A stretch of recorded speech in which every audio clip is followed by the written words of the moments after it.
Buongiorno a tutti. Good morning and welcome to our third day of Mido. Mido is not only business, there are many topics we deal with. Yesterday we focused on health.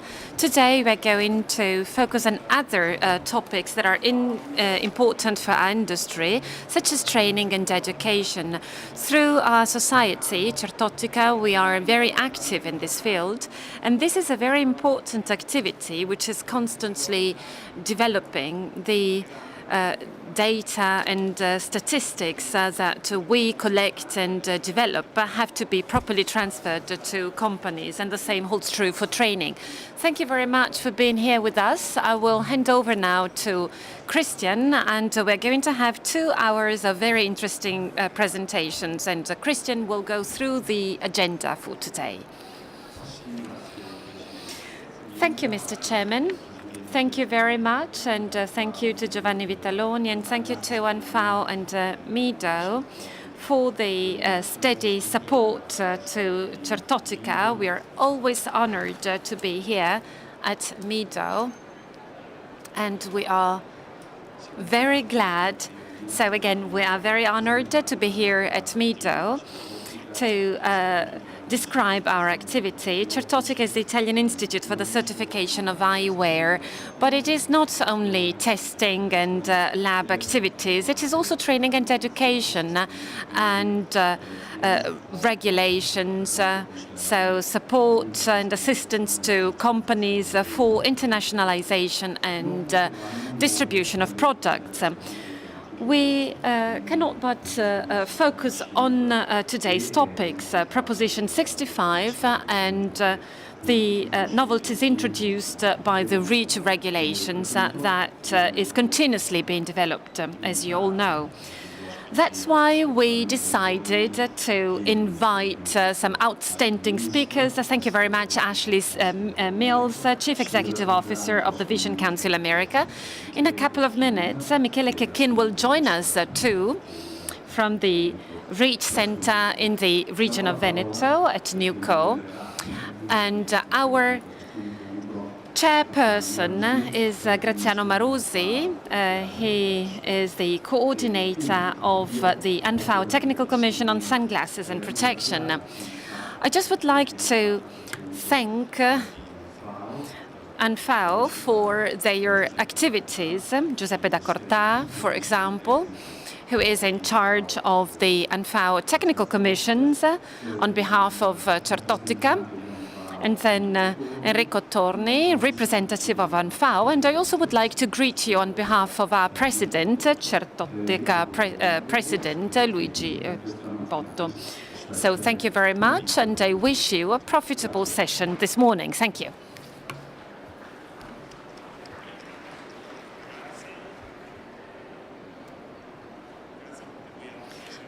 Thank you, and thank you all for participating in this meeting. I think it is very important for all of us to hear about the novelties in this field. We cannot but fulfill the rules and regulations. So thank you, Ashley, for your participation, by the way. And I also would like to thank the whole technical group of Vision Council, with whom we've had a wonderful collaboration, and we have been working with them in the field of ISO regulations, and we have been working with them really in a wonderful manner. And now I would like to hand over to Ashley for her presentation. Well, thank you. The Vision Council feels the very same way. We truly appreciate the way that we're able to work with you, and we value your partnership tremendously. And thank you to CERTOTTICA for having the Vision Council here today. I will give you an overview of what's going on in the United States from a technical standards and regulatory perspective. I'll start with what's happening in the state of California, and then talk about Proposition 65, and then a unique device identifier, and then one other thing from the Consumer Safety Products Association that is something that we need to watch in terms of optical products. So in terms of California and Prop 65, this is something that's been going on since, there we go. Since 1986, it's part of the Safe Water Drinking Act. And I just want to emphasize, if you're not familiar, this is limited to the state of California in the U.S. It's truly to protect the drinking water and the consumers. However, in 2011, the optical industry was then targeted under Proposition 65 for the inclusion of what's known as BPA. So since then, we've been working to ensure that optical products can't be sued, and so far there have been, excuse me, since 2016, we've been working to make sure that we can't have optical products caught up under Prop 65. So to do that, we have tried to secure what is known as a safe use determination, which would make it so that our member companies and their products would be covered and not have to do this labeling. But labeling has been mandated since May of 2016. And we continue to emphasize to all of our members that while we're in the process of trying to secure safe use determination, it's mandatory and completely it's absolutely mandatory that you continue to label. In the U.S. and in the state of California, this is coming from a state organization, which is known as the Office of Environmental Health Hazard Assessment. And so we're working closely with that particular agency to secure the safe use determination. We started this process so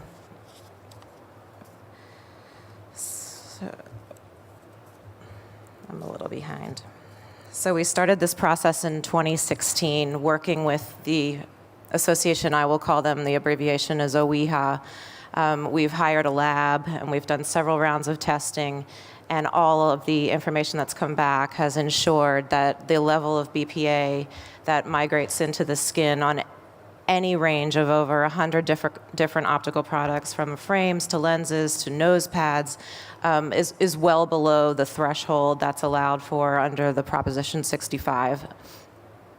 So what we're now doing is trying to secure what is known as a completeness determination for our completeness for our safe use determination work, which I said started in December 2016. Unfortunately, this year, the OEHA, the governing body within California, came back to us and had several questions about our data and the way the lab was positioning it.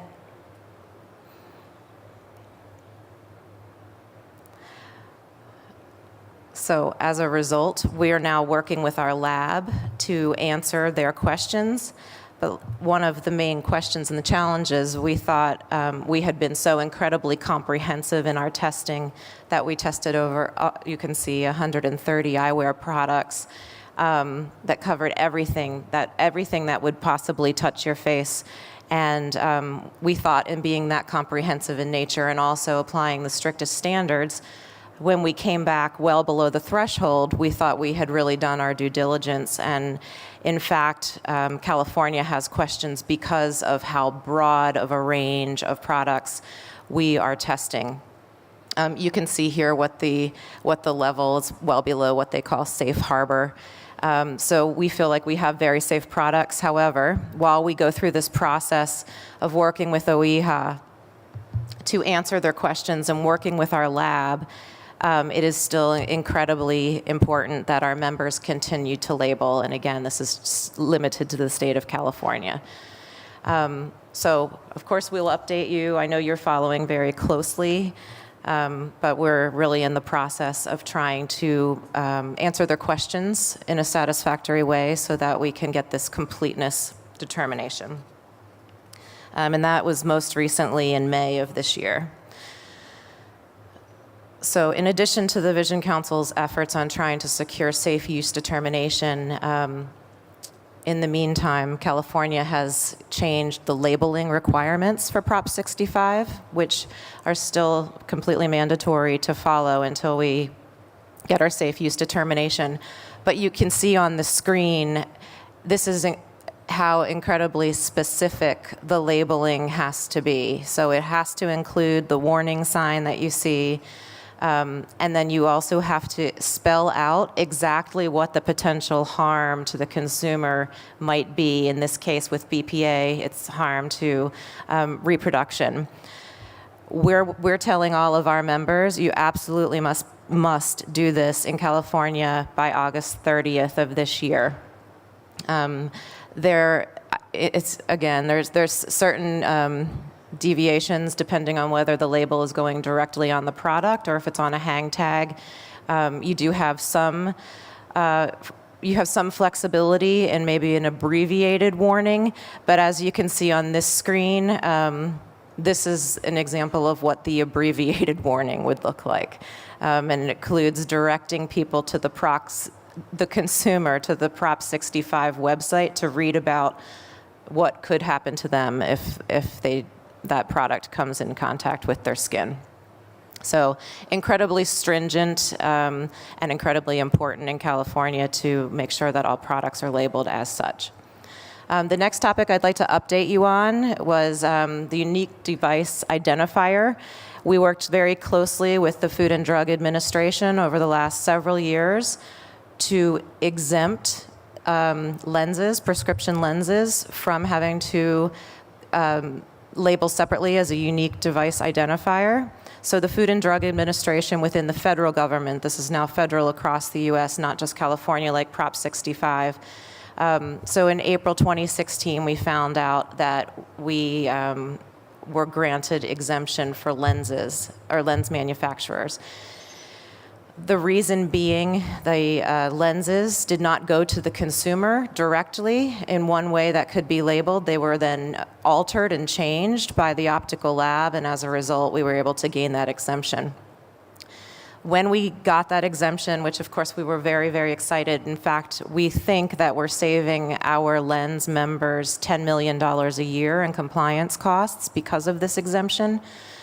We immediately went back to the Food and Drug Administration and requested an exemption for prescription frames as well, using the same rationale, that once the frame goes to the optical shop and then goes back to the lab and has a lens placed inside of it, it is now a totally changed product, and it would not need to be compliant with UDI.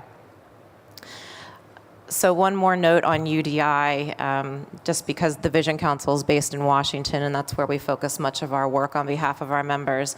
We do work very closely with the Food and Drug Administration, and we had an excellent relationship with them in sharing information and products to get to this point on UDI, and we still have that relationship, so much so that when we spoke to them about exempting frames, they're willing to start over again with us, but we are truly starting this process over, which means it could be, they also cautioned us that this could be very slow in moving, but it's something that we're eager to secure for our members. We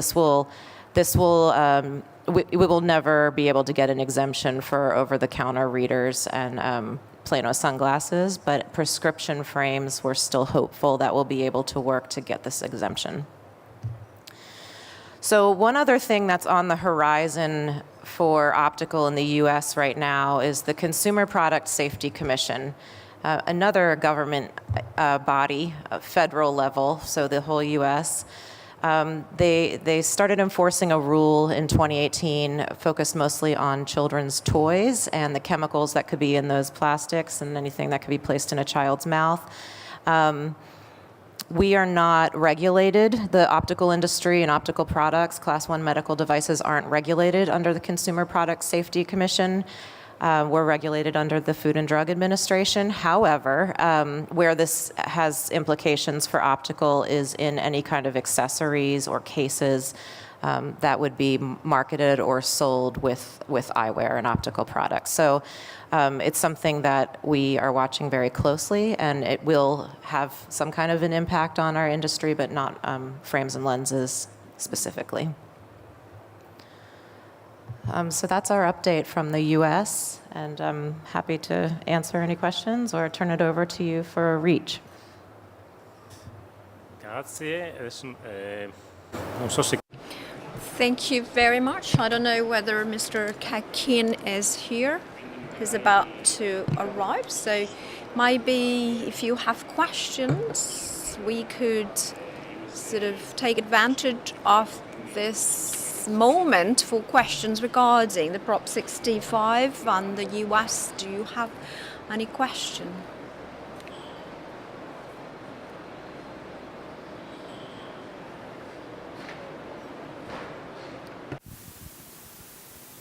Beh, intanto ne faccio una io. Well, I have a question.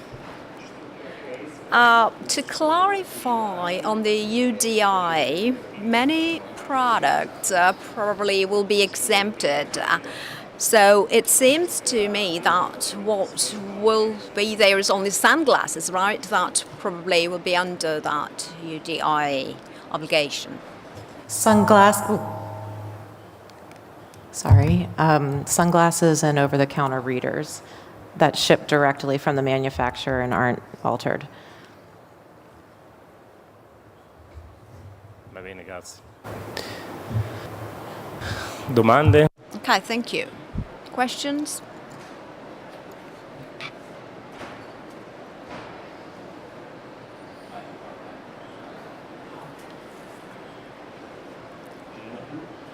My name is David Jin from Eastman Chemical.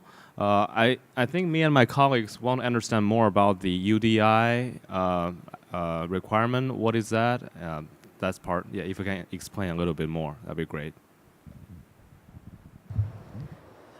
So a unique device identifier would have required lenses to carry what would be a separate barcode, essentially, each lens, and be labeled separately as a product, and that's what we were seeking to avoid.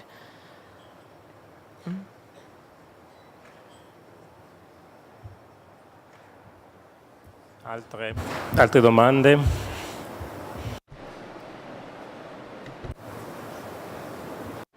Other questions? So I have actually another question regarding Prop 65. You have mentioned the BPA, and of course it's clear, but so this list of chemicals is actually very long, so it might be complicated to understand which agents and which substances might be involved, and this threshold also sometimes is not well defined. So how should we behave? I mean, sometimes it's very difficult to understand which substances could be included, and also how do we handle these substances. Also, nickel is mentioned in the list, but nickel is actually present very often in spectacles and eyewear products in general. So what do you have to do in these cases in general? We haven't focused on every single piece of the eyewear, just the plastics pieces, and what could leach out from a BPA perspective. We haven't focused on what's in nickel.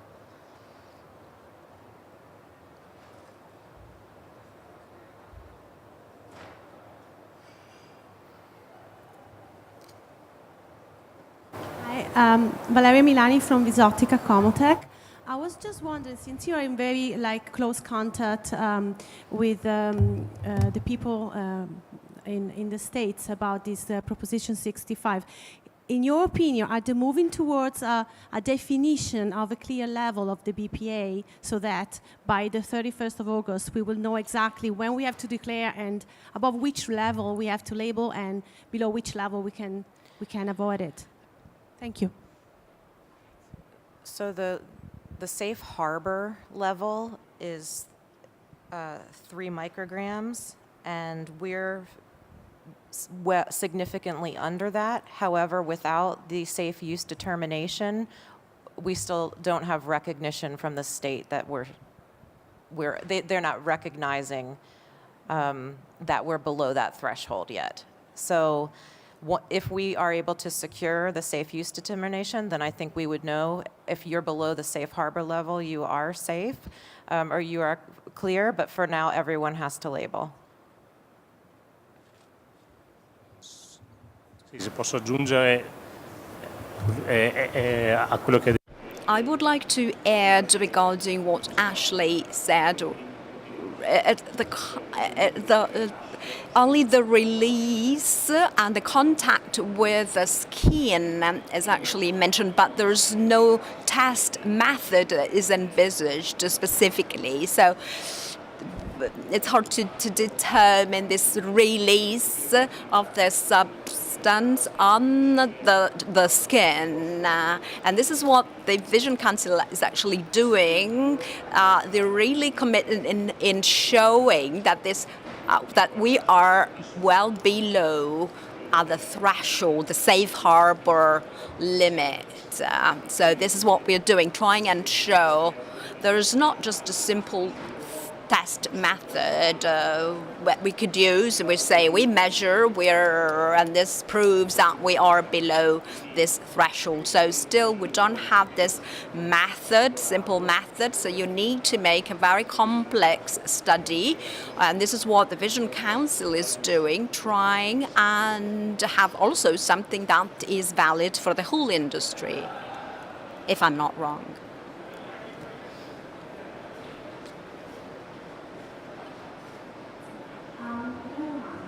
Lei ha detto che I have a question. Since you sound it has to be in contact with the skin, this plastic that could include hazardous materials.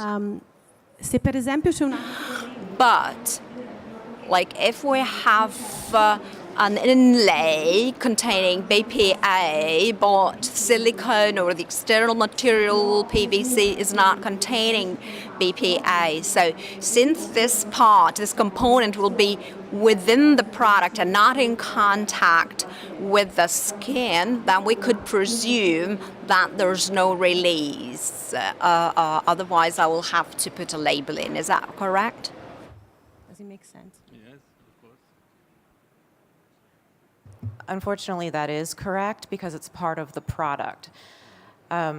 So you would still have to label if any piece of the product was a material that contained BPA. And to expand a little bit on the tests, our tests are based on toxicology results where we use artificial perspiration to see how much of the chemical is extracted from the product and then potentially into the skin. And so that is in fact in California the standard, and that's why we partnered with the lab that we did to do that testing, because we felt like that was the absolute gold standard of how you determine how much of the chemical is leaching out of the product. So what the risk is to the consumer truly, and that's where we're hung up with the we call OEHA in California, because they're questioning how we're positioning the results, and then also how all of that broad range of products could all fall so well below the threshold. So we do not expect that we're going to have to do all of the tests again, but we're working with the lab to answer the questions the way the state needs to see the answers. But yes, if the product has anything in it, any piece, and that's why we tested nose pads, and that's why we tested lenses, and that's why we tested all different kinds of frames to be as comprehensive as possible. Thank you. Ci sono altre domande? Any other question?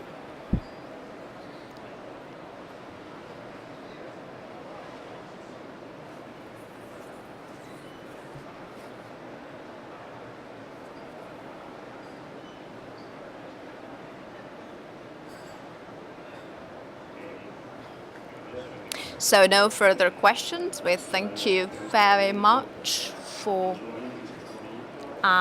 your presentation, your update. It's extremely important also to remind you how important It is to be always up to date. The situation changes constantly, and I think this chemical list is updated every 6 months or even more frequently. So new surprises might be expecting us at the horizon. So thank you very much for having underlined the importance of all this. And of course, if the audience has further questions in the end, we might do a further round of questions. I think now we have to wait for Mr. Checchin. He had problems with the train. He was coming by train, so. Okay, he's at the entrance, so let's have a couple of minutes of break and then we resume our works. Unfortunately, our speaker could not be here on time. I will add also the Vision Council's website, which is thevisioncouncil.org. We do have all of the information made available in terms of compliance and the compliance deadline of August 30th of this year. So those resources are available if you need more information on the labeling requirement as well as how to be compliant, because the deadline, we keep underscoring this to our members, the deadline's fast approaching.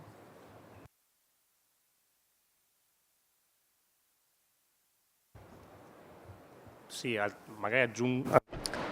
Yeah, also, I could add that we are working with Michael Vitale, who is the director for the technical part of Vision Council. So we are working with Mr. Vitale, and he's up to date as far as also technical issues. So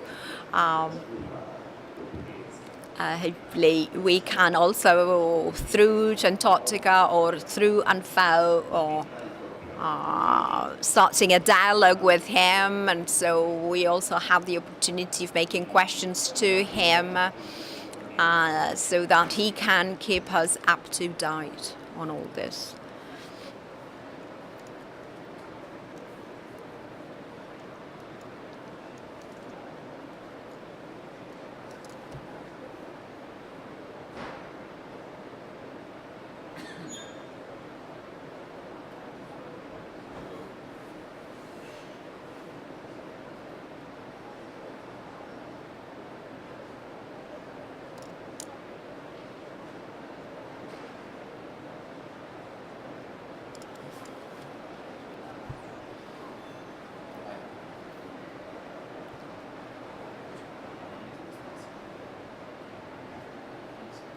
I'm sorry, she's not speaking in the mic, and I cannot translate.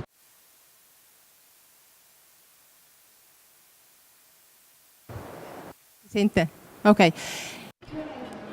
I have a question regarding chips, and the introduction of new phthalates. If you could, so the CPSC, if you could update us on the evolution.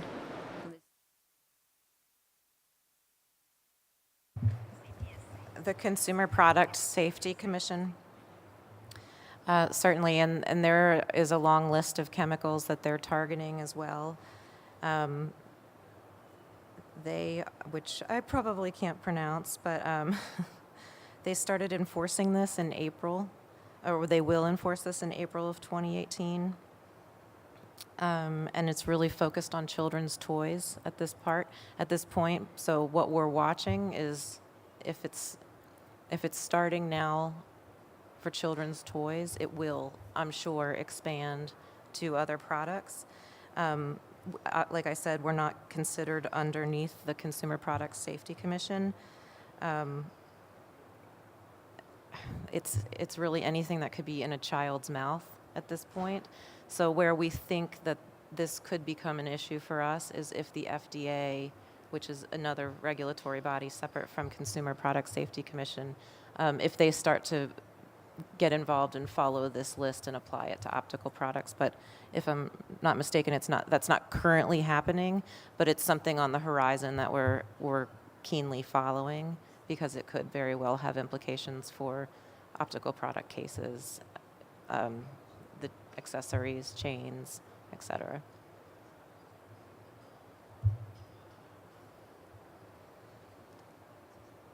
Grazie.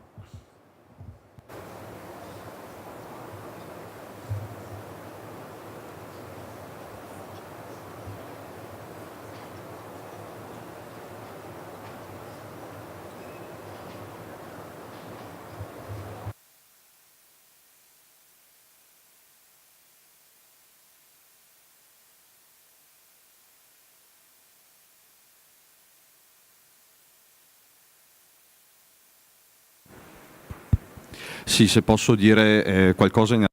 If I may also add something while we wait for Mr. Checchin, I would like to thank the Vision Council of America with CERTOTTICA. We're actually collaborating on a daily basis, I would say. So this collaboration has been going on, and I do hope that this collaboration can continue on and grow in the future. So thank you very much to Ashley Mills.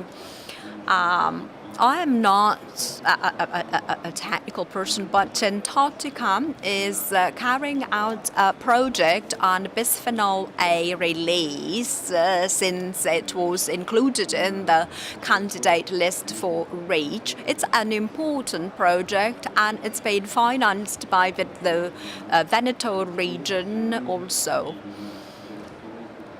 So we actually are relating different areas like the eyewear and food packaging also. So different industries are involved in the project, and we are collaborating with our National Council for Research, the CNR. And it's going to last a year. So this project on bisphenol A is going to last for a year. And there are also other projects underway on the matter. And with Dr. Checchin, we have also started a very ambitious project called a Compliance Optical Database. We are carrying out a feasibility study to develop a database that will be then available to companies for having sort of an open source on regulations at international level. So we, as a CERTOTTICA, can provide you with all the support you need in terms of the rules and regulations and compliance. Of course, we're also open to your ideas. So if you have ideas you want to develop in this respect, we will certainly be happy to support you. I could also tell you other stories, maybe.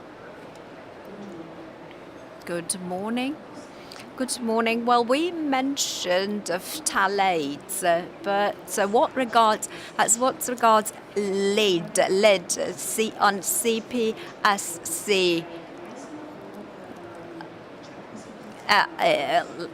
eyewear and lead content, possible changes in the future, restrictions in the future? Currently, there is not a focus on lead as far as we're aware. If the way we work, we monitor what the FDA is looking at, and currently lead is not the topic. The focus is really on BPA. And that's not true. I mean, in California, Prop 65, the focus is on BPA, but across the country, and every other industry has been hit with BPA as well. It's just the focus is in California right now.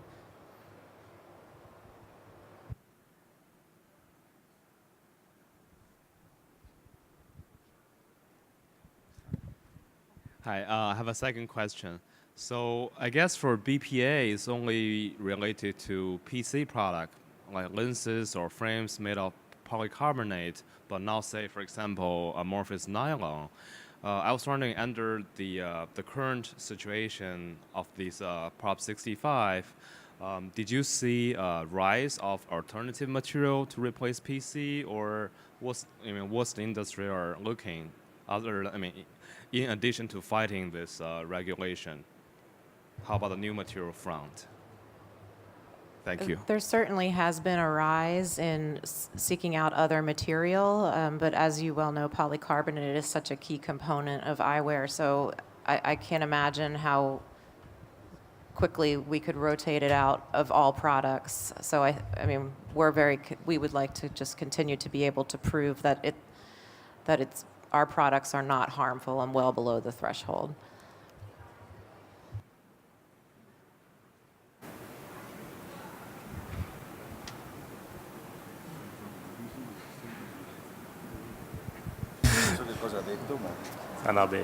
Ok, allora è arrivato il signor Checchin. Okay, so now we have Mr. Checchin. He rushed in, and we can start with his paper. Yeah, he apologizes. He had to really run here. His train was late. We also apologize to you, Mr. Checchin, so we're asking you to start immediately. Rushing in, and we do apologize for this. Grazie di avermi aspettato. Intanto penso sia... Thank you for waiting, but you've had wonderful presentations so far. So hello to everyone, in particular to my friends here in the room. I'm going to talk about the European regulations on chemicals and on objects that we use, or better still, that we manufacture and that somehow may have an impact on our health. Questo. Dove le vedo? Ah, dietro. Sì. Ah, eccolo qua. Lo vedi lì. Ok. Stamattina Trenitalia mi ha lasciato un po'. Well, this morning, the public train company let me some more time to read the newspaper because I had to wait for my train, longer than expected. On the front page of the daily newspaper, Il Corriere, there's an article by Milena Gabarelli, and the headline is, "In 40 years, the male fertility rate has dropped dramatically." Among the various causes described in the article, such as stress, electromagnetic waves, cigarettes, etc., they mention environment related causes, and I would like to mention them because they are also due to chemical agents. So in the past century, chemical agents have allowed us to be fed, to increase the fertility rate of our soil, have allowed us to fight diseases. I'm a chemical expert, and I'm very proud of being so. Unfortunately, the chemical industry has not been as careful as they should have in controlling the effect of chemical agents through time. At the end of the 90s, the European Union has therefore started a project that led in 2006 to the REACH regulations. Bravo, ok. La mia breve presentazione riguarderà allo scopo di capire. In my short presentation, I will try and explain to you how the European Union is trying and has regulated chemical agents and the level of chemical agents in manufactured objects, and also eyewear and all the eyewear components, and what obligations, what duties manufacturers have to fulfill to stick to these regulations.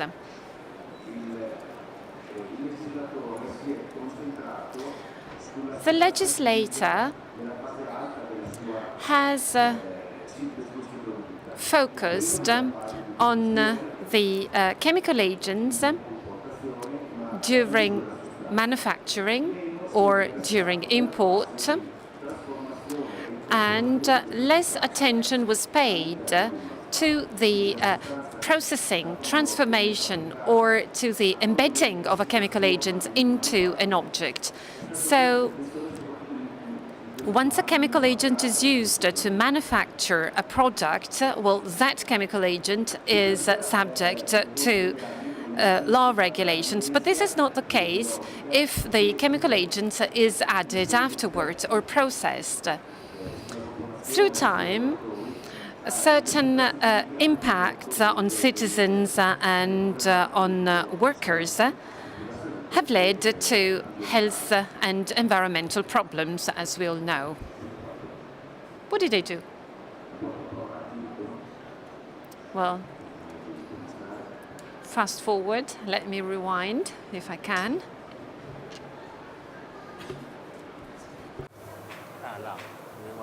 Ah, ok. Per la fine del convegno ho imparato, Torniamo indietro un attimo. Let me go back. Apologies. All right.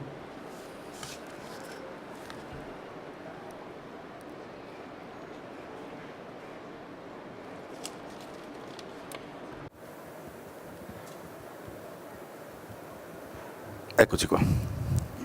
Here we are. So again, effects and impacts that have become visible through time, both on people and on the environment, and this has led to the need to issue stricter regulations on chemical agents, also when they are embedded into manufactured products. And this is the reason why the REACH regulations were issued. The REACH regulations and the REACH directive is one of the biggest ever issued by the EU, and chemical agents are subject to these regulations from the cradle to the grave. So from the very beginning, when substances are manufactured, when they are mixed, when articles, products are manufactured, and also when they become waste. So the focus of my short presentation is to understand how the REACH directive regulates the presence of chemicals in the products and objects that surround us. So we have a short definition of what an article is. According to the rule,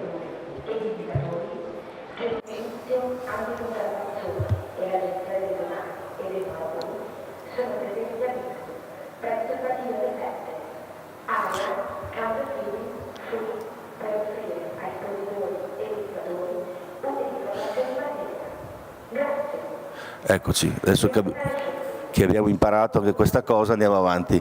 So let me try and move on. An article is an object composed of one or more substances or mixtures that obtain a shape, a surface, or a particular pattern during production, thus defining the final use and function. So an article is nothing more than a chemical mixture. However, the pattern, the surface, or the shape has a greater weight than its composition. Well, I don't know. Polystyrene glass is made of polystyrene, that's clear. However, its shape, its pattern has a more important function than its chemical composition. So for us, an object is an article. And articles are divided into two big groups under the REACH regulations. So articles with an intentional release of substances and articles with a non-intentional release of substances. We deal with objects belonging to the blue part of the chart mostly. Well, I don't know. An object belonging to the red group is, for example, rubber with a fragrance. In this case, we have an intentional release of substance. The rubber of my daughter, for example, with a strawberry fragrance, has one main function, which is that of erasing, and there is a secondary function, which is the release of that strawberry fragrance. And this is a typical article with an intentional release of substances. I know that someone has also tried to develop eyeglasses with a fragrance, so these products may fall within this category, but most of eyewear objects belong to the blue part of the chart, so with an unintentional release of substances. How should such articles be handled and managed once sold? Well, the REACH regulations issued in 2008 are extremely challenging, both for the regulator and for the manufacturers. So it was drafted in 2006, issued and published in 2008, and the whole cycle for its implementation will end in 2018, so more than a decade. These are the four main pillars of the REACH regulations. R stands for registration. And this is a huge effort that all manufacturers have to make. They have to gather all data concerning the hazards and risks related to the exposure to chemical agents. And chemicals are not only the new ones, but also the very old ones that have been used by mankind for ages. I'm not joking, but let me say I'm doing now some registrations for banks which have been importing gold. Gold has always been used by mankind, but this substance has to be registered under the REACH regulations too. The second stage is the evaluation. So these registration dossiers, files, are then evaluated by the relevant authorities. In Helsinki, there is the Agency for Chemistry, ECA, and among the tasks of this agency, well, they also have to evaluate the registration files. And then we have the red and white pieces of the puzzle, which are very important and which are the focus of my presentation today: authorization and restriction. Constraints. A couple of words on the scope of application of the REACH regulations. The REACH regulations apply in all European EU countries. In addition, there are three countries, Liechtenstein, Norway, and Iceland. I have to add this one. Well, from March 30, 2019, well, the UK is going to become a third country, a third-party country, like China, for example, due to the Brexit. I was saying that registration is a strategic, a crucial phase, because manufacturers are obliged to collect information and data about the chemical agents. And this data pertain to the toxicity, both for animals and for people, of that chemical agent. And that is mandatory both for European manufacturers and for those who import import this chemical into the European Union.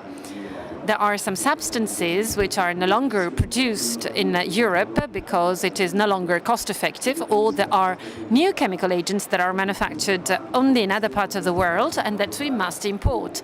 The import of the substance as such or in a mixture undergoes and is subject to the registration obligation. So we have preventive measures have to be taken in order to prevent hazards for men and for animals and the environment. For article manufacturers, registration is not that important because article manufacturers or article importers use the substances. They do not manufacture them. They may import them, and in that case, import restrictions would apply. What is important for us, and this is the core of my presentation, is what happens after the registration and the evaluation stage. Because this has a much greater impact on article and product manufacturers.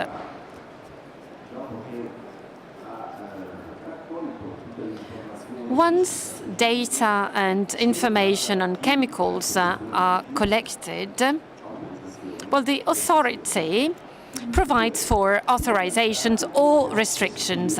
So there are two ways for the authority to manage particularly hazardous chemical substances. So the authorization or the restriction are two ways with which the legislator controls and monitors the sale of particularly hazardous chemical substances.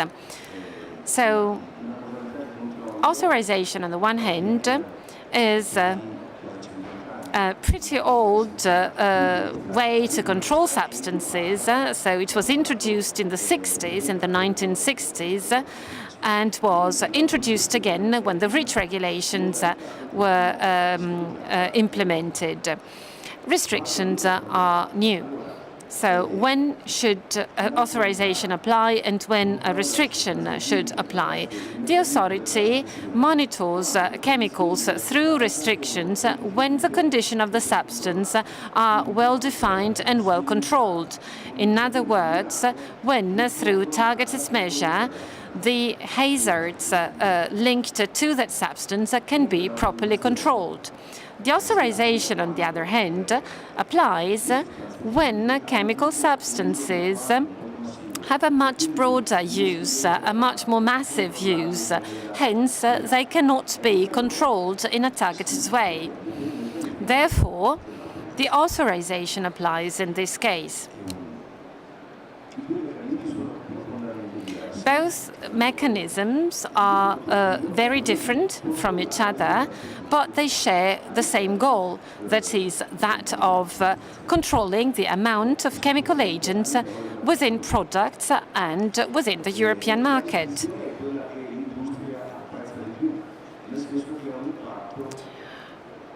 Well, restrictions are much better for the industry because the impact is not that great.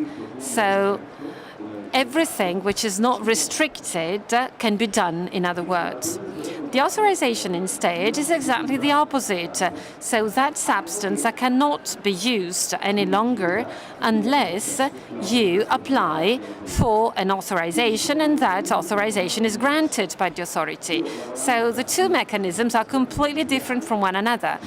As I worked within the Entrepreneurs Association, I know that the industry is trying to work so that if chemical agents are particularly hazardous, they may fall within the restriction mechanism than within the authorization mechanism, because restrictions are easier to handle.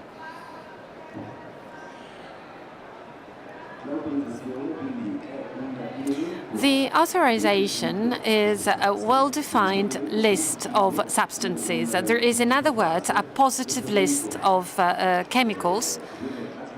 This list is updated twice a year, so it is not static but a dynamic list of substances, and this is an issue. The second issue is that,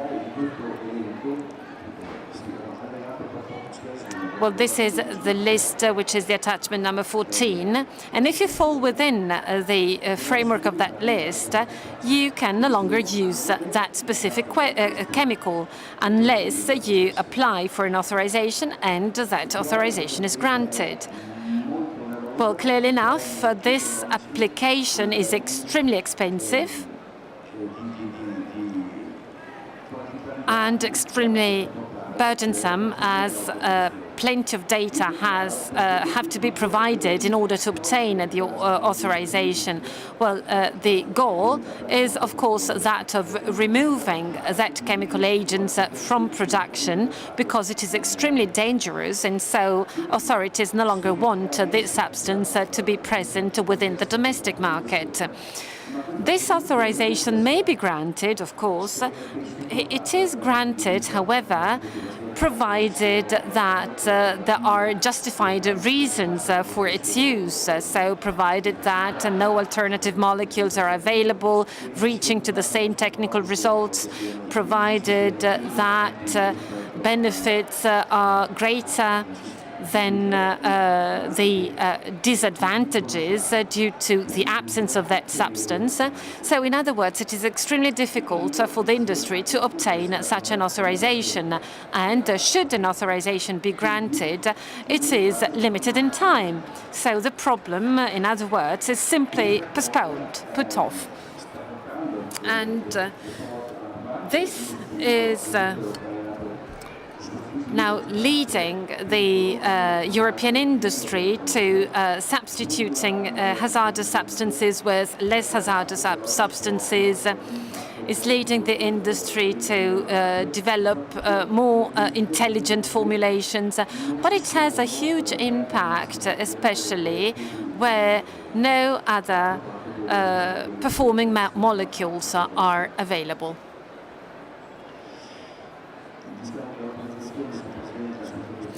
This is how the authorization looks like. There are some deadlines. So far, 43 substances are included in this famous attachment 14. And the last entry dates back to December 2017. So twice a year, between June and July and December and January, this list is updated, as I said. Authorization means that that chemical agent cannot be manufactured, imported, and or used. So when that substance is in that list, well, that substance is dead, basically, unless it is authorized. The other mechanism to restrict the use of very hazardous chemical substances is the restriction on use. This is another list. This is attachment 17. The previous one was attachment 14. And in this attachment, there is a list of substances or groups of substances that are restricted. At the bottom of the slide, you see an example which is very obsolete, but which has had an impact on eyewear, nickel and its components. Everyone producing such a product or artifacts in contact with the body know that they will have to think about the release of nickel in time, so they will have to abide by these manufacturing conditions. And the restriction, therefore, is the whole series of the substances or compounds of which a limitation is specified. All what is not described is allowed in the most creative way you can be capable of.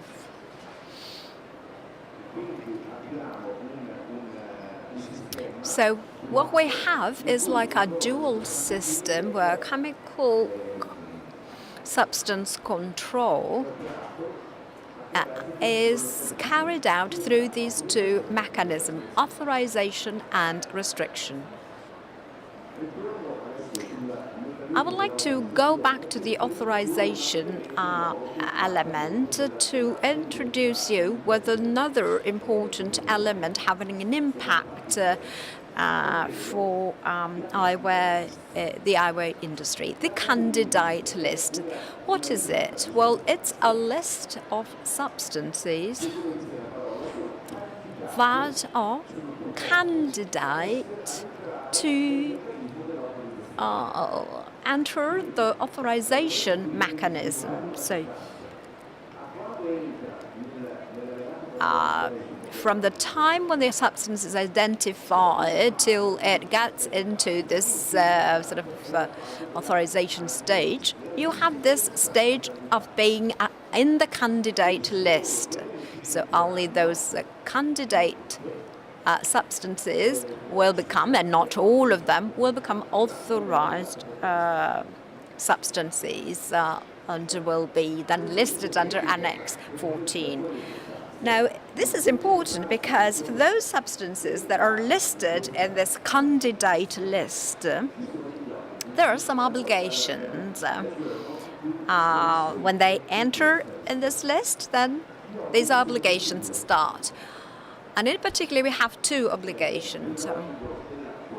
Communication to customers and the notification to the ECHA. And as I said, I'm a chemist, so I expert, and this is a mechanism that is based on threshold. So if we have a substance that is present in the candidate list, and that is included in my product at over a certain threshold, 0.1%, I have to communicate this to my customer, stating, be careful, in the product I'm giving you, we have this substance that is a hazardous substance that is used. We can use it, but please be warned of this. It's like an on-off mechanism, black or white mechanism. Till 0.1% you don't do anything. Over that threshold you have this obligation. This is what actually the industry likes, because it's quite a clear system to understand, when you're compliant and when you're not compliant. But unfortunately, effects on health are not so black and white and on-off, and you have to take other things into account. But this is a mechanism. And then the second obligation is notification to the ECHA. Now, if you introduce on the market a certain product containing a substance with a concentration over 0.1%, and if the quantity of such a substance is over a ton, in total, I have to communicate this to the agency, and of course it's not done by paper but through the web.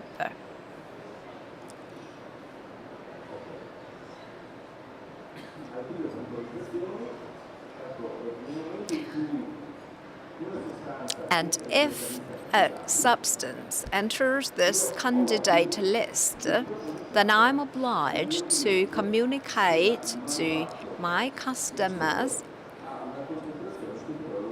whether the concentration is over 0.1%. And then within 6 months from the inclusion in the candidate list, I have to notify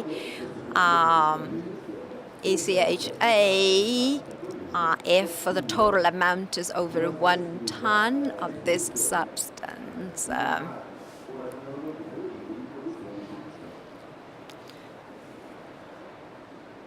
So we could say that these two conditions, the first is quite often the case, and the second, actually, it's hard to exclude exposure. So exposure throughout the life cycle, including waste and recycling. It's hard to show that there is no exposure.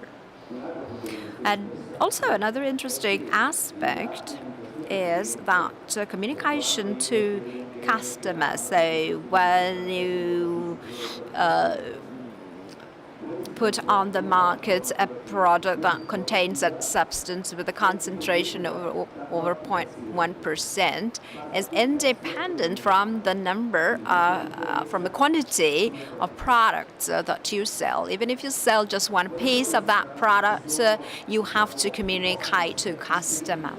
And what are the substances that can be included in this candidate list? Well, these are the carcinogenic, mutagenic, toxic for reproduction substances, toxic, persistent, and so on and so forth. So all those substances that can raise a hazard for our health.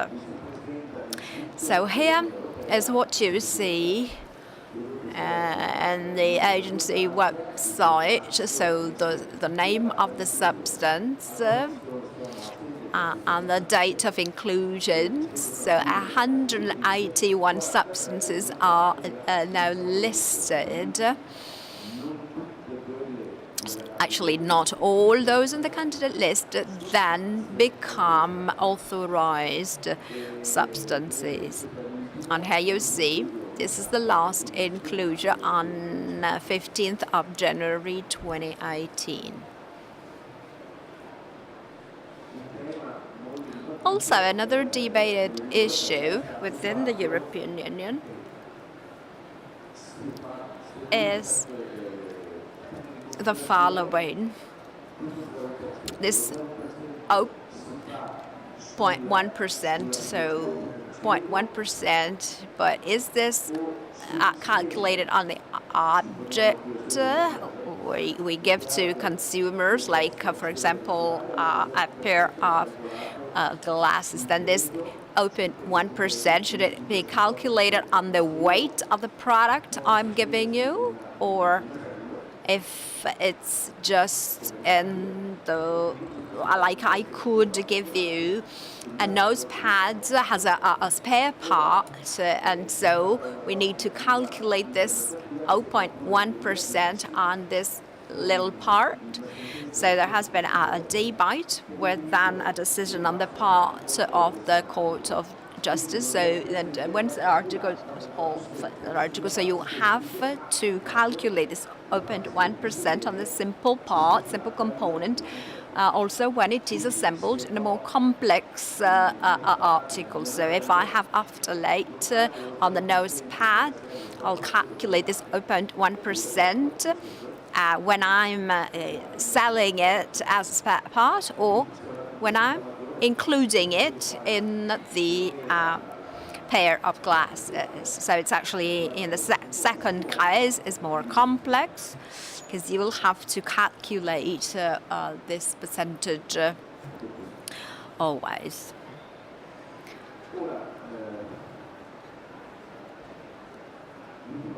And now here, the last part, which maybe is more interesting for you after having focused on regulations. Now let's see what companies must do then. Well, we have said they have to inform their customers when the article they sell include or not or more substances, but this weight percentage over 0.1%. Of course, it's not nice for a company to say in this pair of glasses I'm selling you, we have a cancerogenic substance. So it's not nice, but... and so what we should try to do is avoid using such substances, or if these substances are there, we need to make sure that the concentration is below the 0.1% threshold. But it's so substances actually that are in the candidate list can continue on being present, and if their concentration is over 0.1%, then of course you have to inform, as we said, your customers. Now, since this is what I'm doing when helping companies, what do we have to do then, and what questions should we ask ourselves as companies? Is this article containing substances in the candidate list? If yes, I'll have to communicate this to customers. Are we abiding by all usage restrictions? The second modality we have mentioned, and in particular this regards nickel.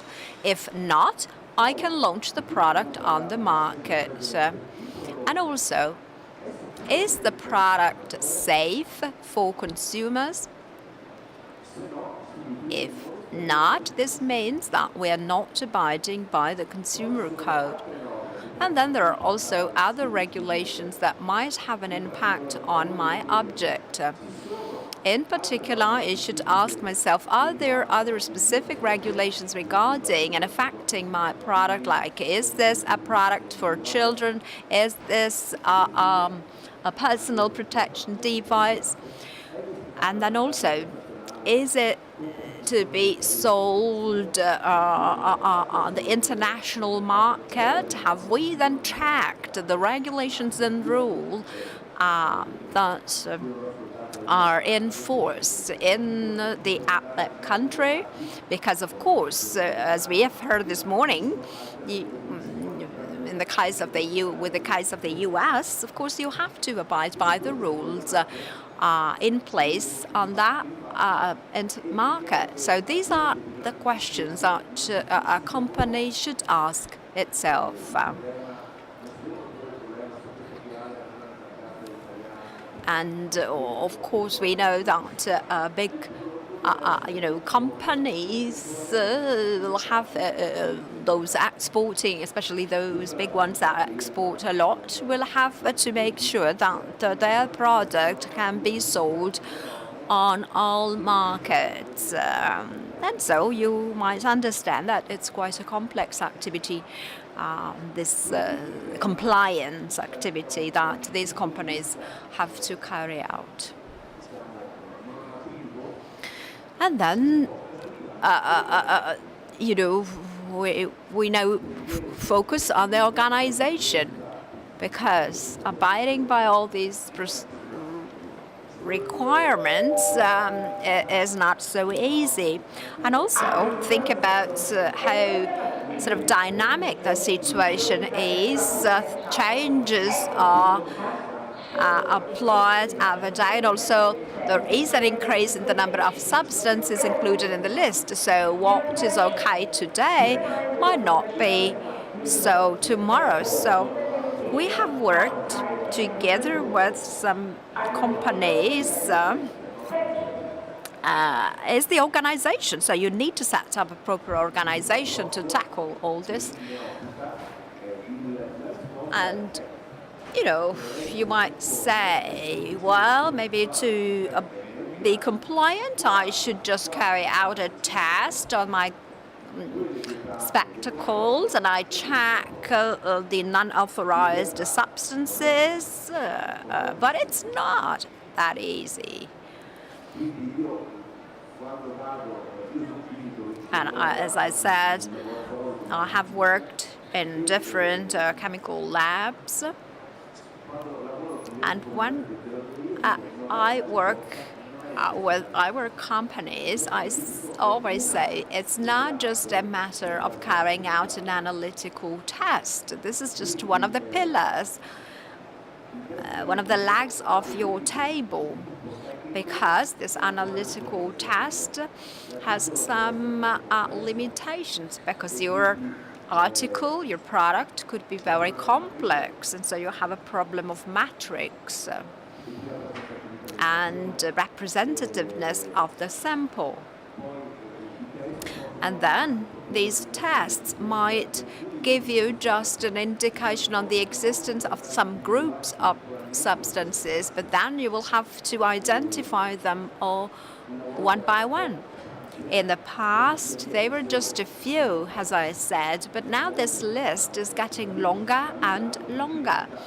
So also from an economic viewpoint, it's quite expensive to search for them all. So you'll have to find other strategies.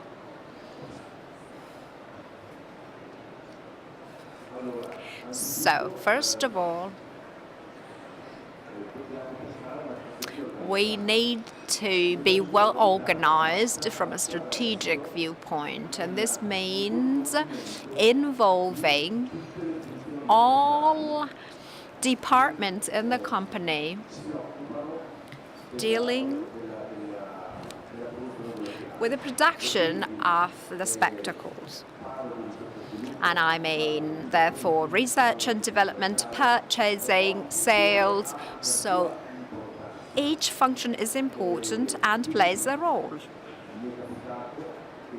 It happened to me that a company was actually transferring material from the space industry. So they had tested it for years, and they were using this same material for other uses. They had done tests to use this substance also for a sport technical device. Now, when they called me, and I told them, well, be aware that this substance that you have taken from the aerospace applications is dead already. So your efforts in terms of innovation has a deadline.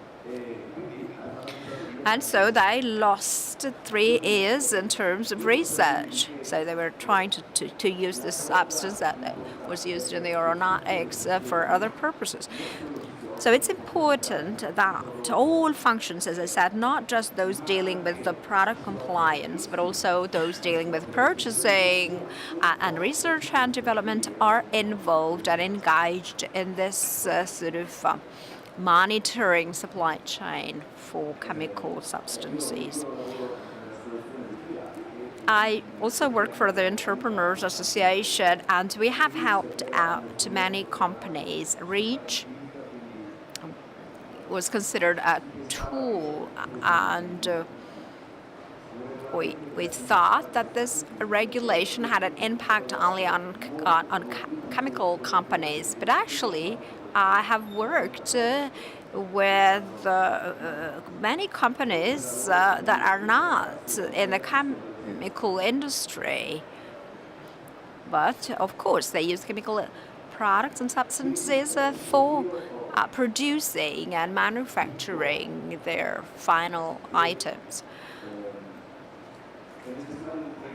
So also you need to monitor the chemical substances making up your product in time. So you need to be able to monitor it in time. And you have always also in this case involve all your colleagues in the purchasing department, R&D department, sales department. And then you have to check in time, as I said, because it might be okay today, but in 3 years, since this list is getting longer, my material might not be compliant anymore. So you need to monitor all this. And what we have done is the following. We have developed a system to monitor the materials that are used, making an assessment of the risk or for a substance to be present in that material, considering the history. So considering whether that substance is typically used in a certain industry, whether it can be used for the protection of the material in concern. Having also this willingness to drill down on substances that might not be used in Europe anymore, but might be used in other parts of the world. So we can find them in artifacts or raw materials that we buy and purchase. So you need to make this sort of risk assessment in terms of finding a substance in the candidate list. Once we do so, we then end up in being quite sure that we cannot find it, so low likelihood, or it's likely that we could find this substance because it's typical of that material. So a matrix, a table, has been sort of developed. So you have the chemical substance in the candidate list on one side, and on the other side you see the different parts of the eyeglasses and the materials that are in use. In green, no substance. In red, highly likely that we find it. Also, we have light blue for an average likelihood. So I can then set up a monitoring program where I will just focus on some substances and on some materials. So that in this way I can save time and especially money, focusing only on those components that are more interesting for me. Now, of course, the tests of analytical, the results of analytical tests could be positive and confirm what my purchasing department told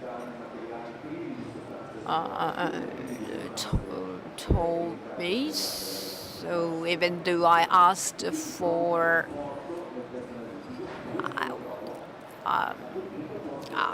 even though I've asked for materials that are free from such substances, I might find traces of them. So, or vice versa, the material is compliant. So I can also check who is sort of reliable in terms of suppliers. And this is my last slide. Since we said that the situation is a dynamic one, you also need to make sure to update continuously your tables and matrices. Also, we're trying to automatize the process because in the past this was done manually, but we're now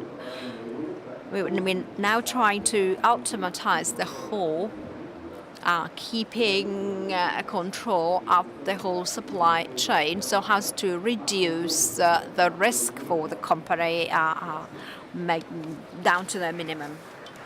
Thank you. Grazie per l'intervento. Thank you for your exhaustive presentation. I think we have some time for questions now. We have about 15 minutes for a Q&A session. If you have any questions, doubts, or additional remarks to his presentation.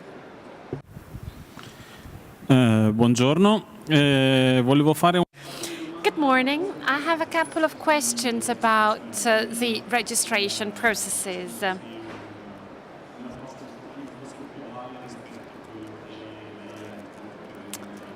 And so I would like to go into the details of an approach that I've been using. I have two questions. Let's see if you can answer them. I'm importing, I'm not manufacturing, I'm importing, well, not a pure chemical substance, but rather a compound that has already been registered within the European Union by another company for the very same use. So, question number one.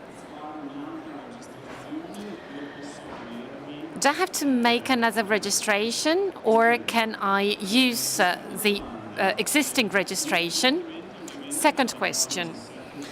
Regardless of attachment 17 and 14, if I always import the same substance, so if my quantity is below 1 ton per year, as calculated as you explained earlier, am I obliged to register that substance? Well, your questions are pertaining to compound importers rather than substance manufacturers. When you import a mixture, a compound, let's say a glue in a paint, and not a chemical substance, you are not importing a mixture, you are importing a series of substances. REACH is applied to substances. So you are importing 3, 4, 5 different chemical substances. So you have to register those 3, 4, or 5 chemical substances that make up the compound that you are importing. The obligation to register is for substances above 1 ton. It is irrelevant if other hundreds or 1,000 companies have already registered that substance, because the obligation applies to all the companies that import substances, even within a mixture, and above 1 ton of the substance itself. It's different from TSCA. The American TSCA, the US TSCA, well, has a list. So if the substance is included in the list, that's fine. This is what we have to do, and that's it. In this case, instead, even if that substance has already been registered by an X number of companies, if I import more than 1 ton of that substance, I have to register it. Second question.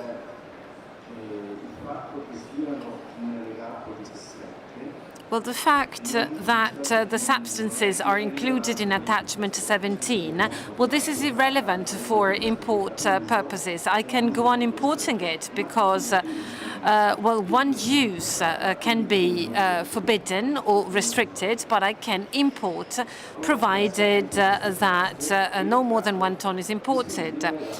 Different is the situation for substances within attachment 14. Once they are listed in that attachment, they are, as I said, dead.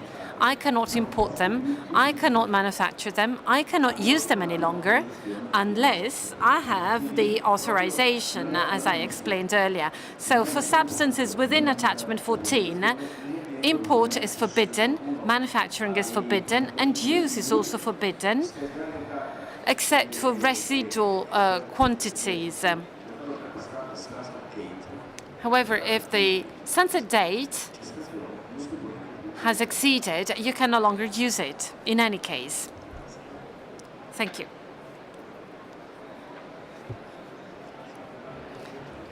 Let me ask you a question, just to clarify a point. Going back to the definition of article. So the 100% calculation applies to each individual component that cannot be detached. So the nosepad, the temple, the hinge, etc. So it is on that component that the 100% calculation applies, right? And then second question. Well, the information to the customer, I think this applies to consumers too. So if my substance, if my product reaches the consumer and that substance is included in the candidate list, should I put a warning in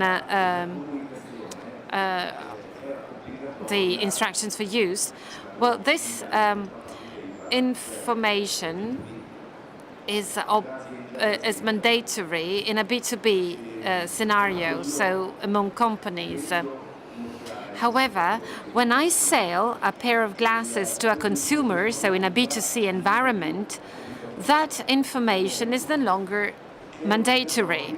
Or, in other words, it is mandatory within 30 days upon customer's request. So this sort of information is exists in a B2B environment, but once I sell to the consumer directly, I don't have to tell him or her about that. It's only when he or she requests that piece of information, then I'm obliged to provide that information. And this is a compromise that was achieved when the law was passed in 2006. Because it was extremely challenging and difficult to tell the consumer that they were wearing eyeglasses with toxic substances, or they were wearing shoes with toxic substances for reproduction. So it's an important piece of information, but maybe the consumer is not fully ready to handle that piece of information, and this halfway compromise was achieved. It's a completely different approach than the US approach, as we heard in the previous presentation. So thank you very much for this clarification. Other questions?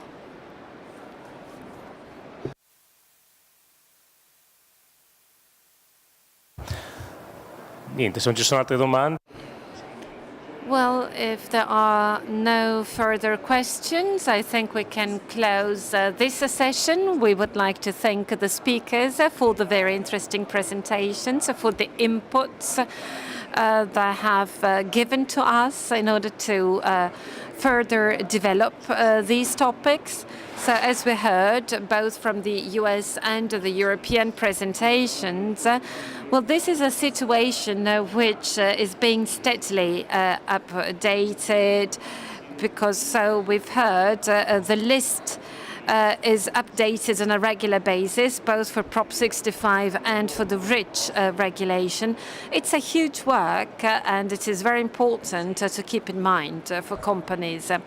I also would like to thank all the participants, CERTOTTICA for organizing this event, and ANFAO as well. I don't know if you want to say something. Yes, I would like to thank you all on behalf of CERTOTTICA. We are at your disposal if you need further information or if you have any questions. In the folder, you see contact details.